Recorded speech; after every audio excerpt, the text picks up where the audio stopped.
Have you ever wondered why the US only seems to have two political parties? Because technically it doesn't. The US actually has many political parties, including the Libertarian Party and the Green Party. However, we only really see anything about the Democrats and Republicans, and that is because of the way the US elections work. Most US elections will use a system called first past the post, also known as the winner takes all, and the candidate with the most seats wins. Take this as an example. Let's say the Democrats win 45% of an election, the Republicans win 40%, and another party wins 15%. The Democrats have obviously won. The Republicans, whilst they didn't win, they are still a well-established party. The other 15% basically just gets forgotten. If you compare that to a proportional representation system, that 15% would roughly be translated into seats in whatever political institution they have. Because of the way the US uses the first past the post system, political scientists call this Duverger's law. Duverger's law basically states that winner takes all elections are likely to favour two main political parties for a few reasons.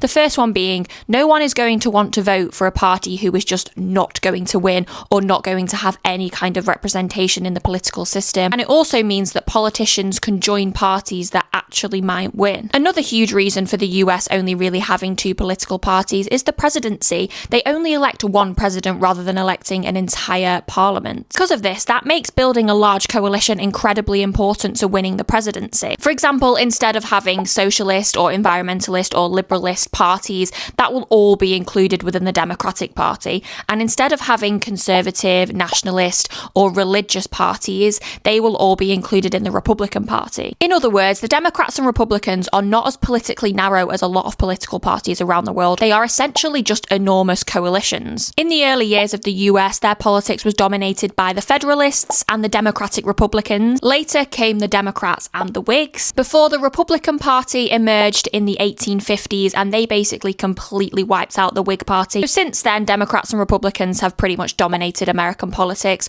Other parties have and do try to run, however, they face enormous barriers. Some of these barriers include obviously the first past the post system, the winner takes all system, ballot access requirements, funding, media, and something that's known as the spoiler effect, which means that voters won't actually vote for this little party, even though they might actually really like their policies, because they fear that if they do, the party that they dislike will end up into power instead. So America doesn't legally only have a two-party system. There is no rule saying that only Republicans and Democrats can exist.